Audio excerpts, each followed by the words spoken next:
নামনি অসমৰ উচ্চ শিক্ষাৰ প্ৰাণকেন্দ্ৰ বজালী মহাবিদ্যালয় এতিয়া ভট্টদেৱ বিশ্ববিদ্যালয় হ'ল আৰু এই ভট্টদেৱ বিশ্ববিদ্যালয়ৰে শীঘ্ৰেই দ্বাৰ উদ্ঘাটন হ'ব।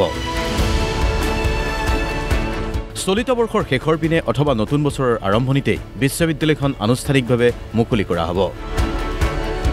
বজালীৰ মেধিকুচিত নৱনিৰ্মিত ভট্টদেৱ বিশ্ববিদ্যালয়ৰ চৌহদ পৰিদৰ্শন কৰি এই মন্তব্য কৰিছে ৰাজ্যৰ শিক্ষামন্ত্ৰী ডাঃ ৰণোজ পেগুৱে। ডিপাৰ্টমেণ্টৰ ফালৰ পৰা জনাইছে যে ডিচেম্বৰৰ শেষ ভাগত তেওঁলোকে হস্তান্তৰ কৰিব পাৰিব।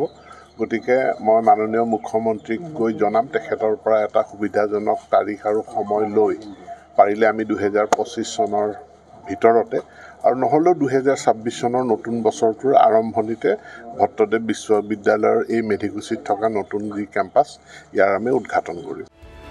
সাংবাদিকৰ প্ৰশ্ন আছিল পাঠশালাৰ মাজমজিয়াত থকা বজালী মহাবিদ্যালয়খন পুনৰ কাৰ্যক্ষম হ'ব নেকি?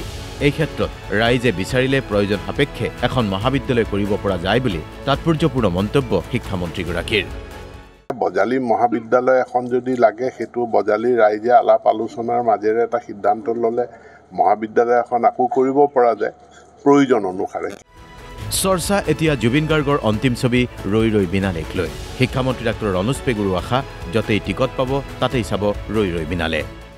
মই চাব যাম, কিন্তু এতিয়া আৰম্ভণিতে টিকেট পোৱাটোৱে বহুত অসুবিধা। গতিকে দুদিনমান ৰৈ পেলাই য'ত সোনকালে টিকেট পাই তাতে মানে প্ৰথম অকণমান ভিৰটো পাতলিলে ময়ো চাই লওঁ কেতিয়া সুযোগ সুবিধা হয়। আমি সকলোৱে চাম।